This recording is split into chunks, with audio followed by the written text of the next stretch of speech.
오늘 우리에게 주시는 하나님의 말씀은 에베소서 3장 14절에서 21절까지 말씀입니다. 제가 가진 성경 신약 313면입니다.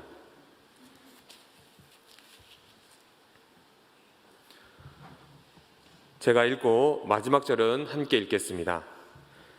이러므로 내가 하늘과 땅에 있는 각 족속에게 이름을 주신 아버지 앞에 무릎을 꿇고 비노니 그의 영광의 풍성함을 따라 그의 성령으로 말미암아 너희 속사람을 능력으로 강건하게 하시오며 믿음으로 말미암아 그리스도께서 너희 마음에 계시게 하시옵고 너희가 사랑 가운데서 뿌리가 박히고 터가 굳어져서 능히 모든 성도와 함께 지식에 넘치는 그리스도의 사랑을 알고 그 너비와 길이와 높이와 깊이가 어떠함을 깨달아 하나님의 모든 충만하신 것으로 너희에게 충만하게 하시기를 구하노라.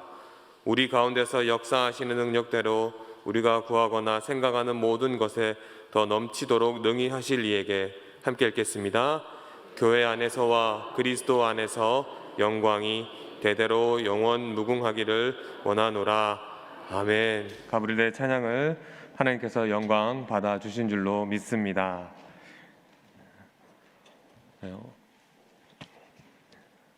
오늘도 수요 기도에 참석하신 사랑하는 모든 성도님들께 하나님의 은혜와 사랑이 함께 하시기를 간절히 바랍니다. 우리 옆 사람 보면서 이렇게 인사하겠습니다. 사랑합니다. 축복합니다. 사랑합니다. 축복합니다.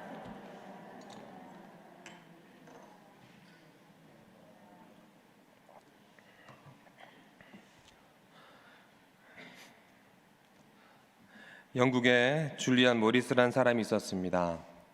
그 사람은 어린 시절에 부모를 잃었습니다. 왜 잃었나? 어딜 가다가 부모의 손을 잡고 가다가 손을 그만 놓치고 되었어요. 다시 말하면 미아가 된 거죠. 어린 시절 그렇게 미아가 되니까 어떻게 생활했을까요? 좋은 생활을 했을까요? 그렇지 못했습니다. 거지 생활을 하였습니다. 벤치에서 자고 누가 주면 먹고 아니면 굶고, 그러던 어느 날 그런 생활을 계속적으로 해서 장성한 데 됐는데 부모님을 찾게 되었어요. 그런데 그 부모님은 엄청난 부자의 부모였던 것입니다. 그렇게 막대한 유산을 받게 되어서 졸지에 그는 거부가 되었습니다. 그런데 이 사람은 부자가 되고 나서 어떤 생활을 했을까요? 풍요로운 생활을 했을까요? 그렇지 못했습니다. 그는 매일같이 아침에 누더기 옷을 입고 똑같은 생활, 집집마다 돌아다니면서 음식을 얻어먹는 생활을 했던 것입니다. 그러다가도 한 달에 한 번쯤은 자기 소유의 고급 차를 타고 런던에 있는 초호화 레스토랑에 가서 식사를 하기도 했고, 1년에 한두 번은 비행기를 타고 다른 나라로 가서 다른 도시를 다녀오기도 했습니다. 그러나 다시 그런 생활을 하다가도 다시 그는 누더기 옷을 입고 거지 생활을 했던 것입니다. 이처럼 그에게 이런 생활이 편했던 것이었던 겁니다. 좋다, 편하다 이런 것을 떠나서 거지 생활이 그에게는 맞았던 것입니다. 다 떨어진 남루한 옷차림, 초점 없이 방황한 눈동자를 보면 그는 영락없는 거지 중에 상거지였습니다. 그런데 말입니다, 오늘을 살고 있는 우리 그리스도인들도 그 모습과 비슷한 것 같습니다. 교회에 와서 예배드리는 순간에는 우리 하나님 아버지 자녀다운, 곧 왕자와 공주다운 그 모습, 찬란한 모습을 하고 있습니다. 그것은 우리가 예수를 믿는 그 순간 주님께서 엄청난 하나님의 기업을 약속하셨기에 우리는 그분의 아들, 딸, 곧 만왕의 왕이신 하나님의 자녀가 된 이 기쁨을 찬양하기 때문입니다. 그런데 어떻습니까? 주일이 지난 월요일만 되면 삶이 무력해지고, 또한 삶 가운데 좌절하고 방황하고, 또한 주님이 아니라 세상 사람들에게 도움을 청하는 연약한 모습의 죄인으로 돌아가 버립니다. 이 모습을 바로 어떻게 보면 앞에서 말씀드린 그처럼 영락없는 거짓 신세입니다. 오늘 본문에서 사도 바울은 이러한 그리스도인들의 모습을 보면서 주님의 풍요로움을 회복함은 놀라운 삶을 오늘 말씀을 통해 제시하고 있는 것입니다. 하나님의 자녀요, 그렇게 왕자요, 공주이지만 거지 같은 삶을 살아가는 오늘 우리들 향하여서 기도하고 편지를 쓴 것이 바로 오늘 에베소서 말씀입니다. 그래서 에베소서를 읽다 보면 잘 나오는 단어가 두 개가 있는데 바로 풍성이라는 단어와 충만이라는 단어가 굉장히 많이 나와 있습니다. 여기 나와 있는 풍성이란 것은 영적인 것을 강조하는 것이고, 또한 충만이라는 것은 질적인 것을 강조하고 있습니다. 그렇게 주님이 풍성하고도 충만한 삶을 회복하기 위해서 오늘 사도 바울은 먼저 기도할 것을 우리에게 권면하고 있는 것입니다. 오늘 저와 여러분은 얼마나 연약하고 이 땅에서 싸움에서 지친 모습으로 인생을 살고 계십니까? 만약 우리가 주님이 예비하신 이 풍성하고도 충만한 하나님의 뜻을 바로 알았다면 저와 여러분은 결코 이 실패자의 모습으로 살 필요가 없는 것입니다.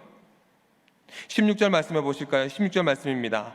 그의 영광의 풍성함을 따라 그의 성령으로 말미암아 너희 속사람을 능력으로 강건하게 하시오며 라고 말씀하고 있습니다. 본문에서 속사람이 강건해진다는 말씀하고 있습니다. 지금 현대는 속사람보다 어때요? 겉사람을 강조하는 경우가 너무나 많아요. 다시 말해서 육체를 강조하는 시대입니다.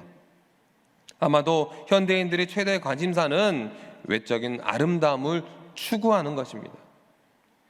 유행처럼 번져가는 소위 건강 산업이나 겉모습으로 치장하는 여러 가지 장신구나 이름도 알 수 없는 화장품의 종류는 헤아릴 수 없이 많습니다. 오늘날 사람들이 얼마나 이 건강에 대해서 지대한 관심을 쏟고 있는지 우린 TV만 틀어봐도 알 수 있어요. 여기저기 건강식품, 화장품 난립합니다. 물론 그것이 나쁘다는 것 아닙니다. 건강도 중요하고 아름다움을 추구하는 것 중요합니다. 성경을 아는 하나님의 자녀라면, 하지만 그 모든 것이 중요하지만 우리가 믿고 우리가 의지하는 하나님의 자녀라면 이 겉사람보다 더 관심을 가져야 할 삶의 영역이 있는 것인데, 그것이 오늘 에베소서에 말하고 있는 바로 속사람이라는 거예요. 바울은 고린도후서 4장 16절에 이렇게 말했습니다. 우리의 겉사람은 낡아지나. 어떻게 된다고요? 낡아진다고 했어요. 아무리 열심히 치장하고 바르고 두들기고 마사지하고 운동을 해도 이 육신은 결국 늙고 병들게 되어 있습니다. 그러면서 사도 바울은 계속해서 뭐라고 말했냐? 겉사람은 낡아지나 우리의 속사람은 날로 새로워지도다. 그러므로 썩어져가는, 낡아져가는 겉사람을 위해서 노력하지 말고 저와 여러분은 이 속사람, 하나님 믿고 의지하는 이 속사람을 위해서 더 많은 관심을 가지는 믿음의 백성 되시길 바랍니다. 이 세상에는 젊은 늙은이가 있고 늙은 젊은이가 있어요. 우리가 너무나 잘 알고 있는 메가더 장군은 이런 얘기를 했더라고요. 청년이란 생의 어떤 기간이 아니라 마음 상태에 의해 결정된다. 붉은 뺨이나 입술이 아니라 굳센 의지, 상상, 감정, 생명력에 달려있다. 청년은 용기로 비겁을 이기며 모험으로 앞일을 안다라고 그는 말했습니다. 사랑하는 성도 여러분, 저와 여러분의 인생은 어떤 인생에 머물러 있습니까? 저와 여러분은 젊고 패기 있는 청년 때에 머물러 있어야 될 줄로 믿습니다. 육신의 곱디고 온 피부도 어때요? 결혼해서 아이를 낳고 지내다 보면 얼굴에 잡티도 많이 생기고 탱탱했던 피부의 탄력은 흐물흐물 변할 것입니다. 머리는 어떻을까요? 흰머리도 많아지고 치아는 어떻습니까? 빠지고 뼈는 약해집니다. 점점점 저와 여러분의 육신은 말씀처럼 낡아질 뿐입니다. 그러나 우리의 사고나 신앙생활은 이처럼 늙어지면 안 되는 거예요. 내 마음의 이 신앙생활은 젊은 상태를 유지해야 됩니다. 그러므로 기도와 찬양 또한 복음을 전하는 발걸음을 통해 육체적 젊은이로서 뿐만 아니라 정신적, 영적으로도 젊어져가는 저와 여러분 되시기를 축복합니다. 그렇게 우리가 이 땅에 살면서 속사람이 새롭고 건강하려면 육체는 낡아지지만 영육간에 동시에 건강을 누릴 수 있는 비법이 오늘 성경에 잘 나와 있습니다. 성경 말씀을 읽다가 본문을 준비하다가 일본 한 작가의 글을 읽게 되었습니다. 그가 30년 동안 글을 열심히 쓴 사람인데 건강하지라면 6가지 조건을 그는 제시했습니다. 첫 번째는 피곤하지 않게 사는 것이랍니다. 피곤하지 않으면 건강하대요. 두 번째는 적절한 잠을 자는 것이 중요하고, 세 번째는 식욕을 절제하는 것, 네 번째는 화를 내지 않는 것이랍니다. 다섯 번째는요, 계속적으로 이 두뇌, 머리를 사용해야 하고, 여섯 번째는 적당한 운동을 하면 건강하게 살 수 있다라고 그는 말했습니다. 여러분 얼마나 많이 지키고 계시나요? 생각해 보니까 저도 많이 지키려고 노력을 하는데 여러분 잘 지키셔야 돼요. 육체적으로 건강해야 되기 때문에. 그런데 30년이 지났습니다. 이 작가가 이런 글을 쓰고 30년이 지난 후 이런 책을 썼습니다. 뇌내 혁명이라는 책을 썼는데 이 작가는 이 6가지에 플러스 하나를 더 하였습니다. 한 가지 더 첨가하면 더 건강하게 살 수 있다는 거죠. 그게 무엇이냐? 바로 마음의 평안이라는 거예요. 마음의 평안이 있으면 이제 7가지가 되죠. 이 7가지를 채우면 우리가 건강하게 오래 살 수 있다라고 표현하였습니다. 그런데 한 기자가 물었습니다. 마음의 평안이라고 플러스 하셨는데 이 마음의 평안은 그렇다면 얼마 정도, 몇 %가 마음의 평안해야지 될 수 있습니까? 물어보니까 이 작가는 이렇게 대답했다는 거예요. 6가지는 45%, 그리고 마지막 마음의 평안은 55%다. 6가지보다 마음의 평안이 더 크다는 것입니다. 그러므로 다른 것보다 가장 중요한 것은 바로 이 마음의 평안이라는 거예요. 사람의 몸은 정신에 의해서 지배를 받고 정신은 영혼을 의해서 지배를 받게 되는 것입니다. 그래서 우리의 영혼이 부유하지 못하다면 건강한 삶을 살 수 없다라는 겁니다. 그렇게 바울은 에베소서 성도들을 향해서 이렇게 기도했던 것입니다. 우리 방금 16절 말씀을 봤는데 우리 16절 한번 같이 읽었으면 좋겠습니다. 16절입니다. 그의 영광의 풍성함을 따라 그의 성령으로 말미암아 너희 속사람을 능력으로 강건하게 하시오며. 아멘. 뭐라고 말씀합니까? 너희 속사람을 능력으로 강건하게 하시오며라고 기도하고 있습니다. 그러면 하나님의 풍성하심으로 충만해지기 위해서 저와 여러분은 어떻게 살아야 될까요? 그것은 그리스도가 우리 마음을 주장하시도록 하면 되는 거예요. 즉 예수 그리스도가 우리의 마음을 온전히 지배할 수 있도록 내 것을 내려놓는 것을 말하고 있습니다. 그 말씀이 오늘 17절에 기록되어 있습니다. 우리 17절 한번 보겠습니다. 믿음으로 말미암아 그리스도께서 너희 마음에 계시게 하시옵고 너희가 사랑 가운데서 뿌리가 박히고 터가 굳어져서. 아멘. 여기 말씀해 보시면 계시다라는 단어가 나오는데 우리 쉽게 말하는 그리스도가 내 안에 계시다라는 이 정도의 표현이 아니라는 거예요. 물론 우리는 믿음으로 예수 그리스도를 내 마음에 영접하였습니다. 그렇게 그리스도를 우리 안에 모셨어요. 그러나 여기서 계시다는 단어는 존재의 의미가 아니라는 거예요. 원문을 보니까요, 매우 독특한 단어로 표현하고 있는데 2가지 의미가 있다는 거예요. 첫 번째는 손님의 존재로 온 뜻을 가지고 있고, 또 다른 하나는 주인이 되어 거한다는 뜻을 가지고 있습니다. 어떤 사람은 주님을 영접하였습니다. 내 마음에 받아들였어요. 근데 어떻게 드렸다고요? 손님처럼 대한다라는 거예요. 다시 말해서 손님으로 존재한다는 건 어떻을까요? 자기 마음대로, 내 마음대로 결정 다 하고 자기 뜻대로 모든 것 주장하는 사람. 우리 주님이 내 마음속에 있지만 우리 주님의 말씀을 듣지 않고 내 마음대로 하는 사람을 뜻하는 것이고, 또한 반대의 사람은 어떻습니까? 주님을 주인으로 모신 사람이에요. 이분은 어떻을까요? 내 뜻이 아니라, 내 생각이 아니라, 내가 결정하는 것이 아니라 주님 뜻대로 결정하고 주님 인도하심 따라 살아가는 삶이라는 거예요.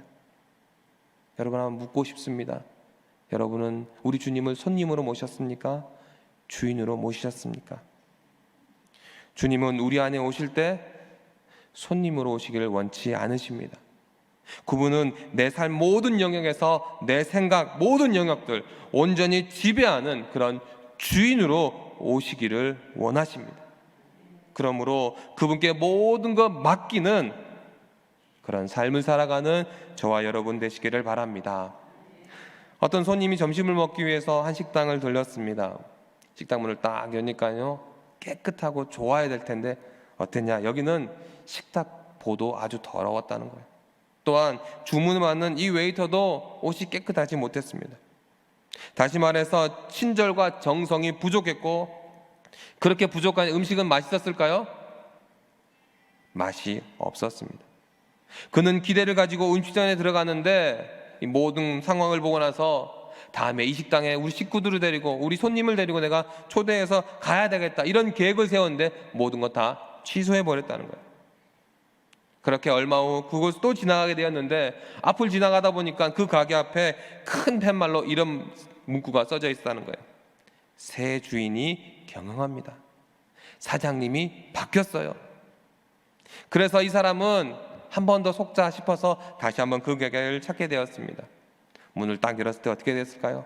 식탁도 바른 자리에 있고 식탁보도 깨끗하였습니다. 또한 직원들도 친절하고 상냥하였습니다. 기분이 너무 좋았어요. 음식이 나왔습니다. 음식은 됐을까요? 사장이 바뀌었잖아요. 주방장도 바뀌고 모든 것이 다 바뀌었습니다. 매우 훌륭했습니다. 그래서 다음 기회에 많은 손님을 청해서 그 식당에서 대접하라는 뜻을 정했다는 거예요. 여러분, 어떻게 식당이 달라졌을까요? 바로 주인이 바뀌었을 때. 주인이 바뀌니까 이 식당이 송두리째 바뀌었던 것입니다. 우리의 삶도 마찬가지입니다. 삶을 주장하는 것이 누구냐에 따라서 내 삶이 바꿔짐을 믿으시기 바랍니다. 내가 주인 되고 내가 주장할 때는 모든 것이 불안하고 불확실하고 실패의 연속일지 모르지만 주님이 나의 주인 되어주시면 염려할 것 전혀 없습니다. 예수님은 우리 심령의 손님이 아니라 주인으로 오심을 믿고 주님께 모든 것 다 내어 맡기는 저와 여러분 되시기를 축복합니다. 그렇다면 그분이 내 마음의 주인으로 오신다면 내가 그분을 향해 제일 먼저 해야 할 일이 무엇일까요? 주인님 마음대로 다니십시오. 아버지 하나님, 내 모든 것 마음대로 하십시오. 이렇게 정중하게 인사하면서 그분에게 내 마음의 모든 열쇠를 다 드려야 된다는 거예요. 작은 것 하나까지 다, 모든 열쇠 꾸러미를 다 드려야 한다라는 것입니다. 그런데 오늘 우리의 모습, 특별히 우리 믿는 사람의 모습은 어떨까요? 예배할 때는 이렇게 기도합니다. 아버지 하나님, 저를 온전히 지배하시고 온전히 다스려 주시옵소서. 내 미래의 계획에 관한 모든 것 다 주님께 맡깁니다. 하나님 인도해 주세요. 이렇게 기도하죠. 그러나 사업을 위해서, 또한 어떤 진로를 결정하기 위해서, 어떤 것을 진행하기 위해서 매우 중요한 부분이 될 때 어떻게 생각합니까? 하나님, 이 문제만 제게 아주 좋은 생각이 있는데 제가 결정할 수 있도록 하나님 잠깐만 계셔봐요. 이럴 때가 너무나 많은 것 같습니다. 내가 믿는 사람이라고 하면서 중요한 결정 상황에서는 기도하지 않고 중요한 그 부분에서는 하나님 배제할 경우 너무나 많은 것 같습니다. 사랑하는 성도 여러분, 내 삶의 모든 영역에서, 내 사고의 모든 영역에서 하나님이 온전히 나를 지배하고 계십니까? 풍성한 삶, 충만한 삶이라는 것은 그리스도께서 온전히 내 마음의 주인 되는 것을 뜻하는 것입니다. 그러기 위해서 그리스도의 주권 앞에 내 삶에 복종한다는 것, 정말 중요한 것입니다. 사랑하는 국민의 모든 가족 여러분, 풍성한 삶을 원하십니까? 충만한 삶을 원하십니까? 그렇다면 그리스도께 우리의 마음을 주장하시도록, 주님이 나의 주인 되시도록 모든 걸 맡기고 나아가는 저와 여러분 되시기를 바랍니다.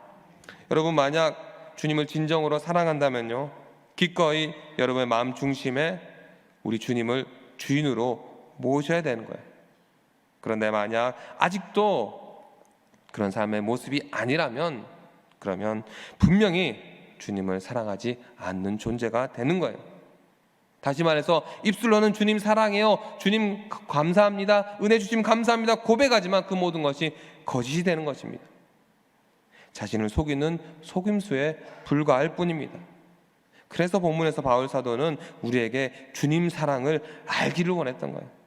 오늘 본문 18절에서 19절 말씀을 읽었으면 좋겠습니다. 18절에서 19절입니다. 능히 모든 성도와 함께 그 너비와 길이와 높이와 깊이가 어떠함을 깨달아 하나님의 모든 충만하신 것으로 너희에게 충만하게 하시기를 구하노라. 아멘. 주님의 사랑을 알게 된다면 그 주님의 삶과 내 사고의 모든 영역에서 당연히 주인이 되실 것입니다. 우리가 어떤 사람을 잊지 못하는 경우가 있다면 두 가지 경우가 있을 거예요. 첫 번째는 원수를 잊지 못하죠. 두 번째는요, 사랑한 사람을 잊지 못합니다. 원수도 결코 잊을 수 없죠. 왜냐? 원수가 있으니까. 그 생각이 자유로울 수 없기 때문에, 그 원수만 보면 화가 치밀어 오르기 때문에 원수는 절대 떠나지 않습니다. 또 한 경우 진정한 사랑하는 사람이 있다면 이 사람의 환상 때문에 자유할 수 없어요. 그래서 그 사람이 마음에 늘 떠나지 않는 것입니다. 그래서 걸어갈 때도 그 사람 생각이 나고, 차를 타고 갈 때도, 공부를 할 때도, 일을 할 때도, 심지어 꿈속에서까지 그 사람이 지배 속에서 벗어날 수 없습니다. 누구를 사랑하든 무엇을 사랑하든 사랑하게 된다면 그 사랑하는 그것이 내 마음을 지배한다는 거예요. 그래서 사랑을 할수록 그는 내 삶의 가장 중요한 부분을 차지한다는 거예요. 여러분, 주님을 사랑하십니까? 그렇다면 내 삶 모든 것이 주님만 생각하게 되는 거예요. 그래서 본문에서 바울은 그런 뜻으로 이렇게 말하는 거예요. 나는 여러분들이 그리스도의 사랑을 알게 되기를 바랍니다. 그렇게 그리스도가 여러분의 모든 사고와 존재의 영역을 지배하는 주인이 되기를 원하십니다. 그러기 위해서 저와 여러분이 그리스도의 사랑의 넓이와 길이와 깊이와 높이를 알았으면 좋겠다라고 오늘 성경에 말하고 있는 거예요. 그렇다면 이 사랑의 넓이, 그리고 길이, 높이, 깊이는 대체 무엇일까요? 한 신학자가 이렇게 말했습니다. 이 모든 것은 십자가로 설명할 수 있다. 십자가야말로 그 사랑의 넓이를, 길이를, 그 사랑의 깊이와 높이를 우리에게 분명히 보여주고 있다. 저는 한번 찾아봤습니다. 이 네 가지가 어떻게 표현할 수 있을까? 첫 번째, 그 사랑의 넓이는요, 주님의 사랑이 얼마나 넓습니까? 그리스도는 모든 사람을 위해 십자가에 돌아가셨습니다. 그분이 사랑할 수 없는 사람은 이 세상에 아무도 없습니다. 더욱이 그 사랑이 넓이는 온 세상을 포함합니다. 그래서 요한복음 3장 16절에 하나님이 세상을 이처럼 사랑하사라고 표현했던 것입니다. 그런데 여기에 유대인들은 어떻게 생각했죠? 자기들만 사랑한다고 표현했어요. 하지만 바울은 자신도 유대인이지만 성경을 읽다 보니까 하나님이 이방인도 사랑하는 사실을 깨닫게 되었고, 이방까지 품으시는 하나님, 그 하나님의 사랑이 끝없이 넓은 사랑이라고 말씀하고 있었던 것입니다. 마태복음 28장 19절에서 20절에 보시면 이렇게 말씀합니다. 그러므로 너희는 가서 모든 민족을 제자로 삼아 아버지와 아들과 성령의 이름으로 세례를 베풀고 내가 너희에게 분부한 모든 것을 가르쳐 지키게 하라. 볼지어다 내가 세상 끝날까지 너희와 항상 함께 있으리라 하시니라. 아멘. 모든 종족, 모든 인종과 문화와 사상 다 뛰어넓은 넓은 주님의 사랑. 그래서 그 하나님은 나도 사랑하시고 내 이웃도 사랑하고 이방인도 원수도 사랑하셨다는 거예요. 그 사랑의 넓이를 한번 생각해 보시기 바랍니다. 그 넓은 사랑, 항상 거하는 그 넓은 사랑 안에서 주님의 축복을 받아 누리는 저와 여러분 되시길 바랍니다. 두 번째는 그리스도의 사랑의 길입니다. 주님의 사랑은 풋내기의 짧은 사랑이 아니라는 거예요. 변절하고 변심한 사랑 아니라는 거예요. 그리스도는 저와 여러분을 영원히 사랑하시겠다는 선언입니다. 그분은 우리를 사랑하시되 언제까지 사랑하신다 하셨죠? 끝까지 사랑하십니다. 이 사랑은 영원함을 우리에게 표현하고 있는 것입니다. 시편 보니까요, 가장 많이 등장하는 가운데 이런 구절이 있더라고요. 주의 영원하심, 주님의 영원하심. 시편에 112번이 기록되어 있습니다. 영원부터 영원까지 주님의 사랑은 끝없는 사랑임을 깨닫고 늘 그 사랑을 경험하고 영원히 사랑하며 사는 저와 여러분 되시길 바랍니다. 세 번째는 그리스도의 사랑의 깊이입니다. 주님의 사랑은 얼마나 깊을까요?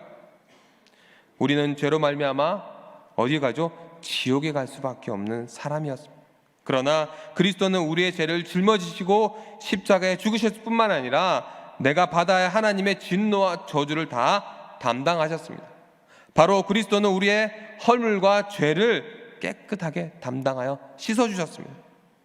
저 지옥의 저주를 받아 마땅한 나를 음배까지 내려가셔서 나를 끌어올리신 그 사랑의 깊이를 늘 생각하며 주님께 감사하는 저와 여러분 되시길 바랍니다. 네 번째는 그리스도의 사랑의 높이죠. 에베소 2장 6절에 보면 그리스도는 우리를 구원하신 다음에 우리를 하늘 보좌에 함께 앉으셨다라고 말하고 있습니다. 나를 구원하신 것만이 아니라 주님의 보좌에 함께 앉혀놓고 함께 교제하기를 기뻐하시는 그 그리스도의 사랑의 높이를 우리는 깨달아야 할 것입니다. 저 지옥 밑바닥에서 나를 끌어올려서 저 천국 주님의 보좌에까지 나를 높여 올려놓으신 주님이 이 놀라운 사랑의 높이를 기억하시길 바랍니다. 바로 여러분이 이러한 그리스도의 사랑을 깨닫는 저와 여러분 되시기를 바랍니다. 그렇다면 그분이 내 삶의 주인이 되는 것 마땅하지 않겠습니까? 우리 19절 말씀을 한번 읽었으면 좋겠습니다. 19절 말씀입니다. 그 너비와 길이와 높이와 깊이가 어떠함을 깨달아 충만하신 것으로 너희에게 충만하게 하시기를 구하노라. 아멘. 여기서 하나님의 충만은 어떤 충만일까요? 한마디로 말하면 주님의 것이 다 내 것이 된다라는 거예요. 우리 탕자의 비유 아시죠? 탕자의 비유에 보면 주인 첫째 아들에게 이렇게 얘기합니다. 내 것이다, 내 것이다, 내 것이다, 네 거다. 내 목도 네 거고, 내 재산도 네 거고, 내 삶도 네 거다. 하나님의 은총도 네 것이고, 하나님의 능력도 네가 될 것이다. 주님은 하나님의 모든 충만함으로 그의 자녀인 우리를 채워주실 줄로 믿습니다. 그러므로 여러분에게 있어서 지금 필요한 것이 무엇일까요? 평안이 필요하십니까? 혹 코로나 때문에 어려워서 물질이 필요하십니까? 또한 이 코로나 때문에 건강이 필요하십니까? 얽히고 설킨 삶의 문제가 해결되기를 원하십니까? 바울은 오늘 에베소 3장 20절 말씀에 이렇게 표현하고 있습니다. 우리 마지막으로 3장 20절 말씀 함께 읽겠습니다. 우리 가운데서 역사하시는 능력대로 우리가 구하거나 생각하는 모든 것에 더 넘치도록 능히 하실 이에게. 아멘. 주님은 충만하신 분이기 때문에 부족함이 없는 풍요로우신 분이기 때문에 우리가 생각하는 것 이상으로, 우리가 구하는 것 이상으로 더 풍성하고 좋은 것으로 저와 여러분을 채워주실 줄로 믿습니다. 그러므로 이 자리에 참여하는 모든 주의 권속들에게 하나님의 그 풍성하심이 충만하시길, 또한 주님 바라보고 나아갈 때 어렵고 힘들지만 그 풍성함을 통해서 승리하는 저와 여러분 되시기를 축복합니다.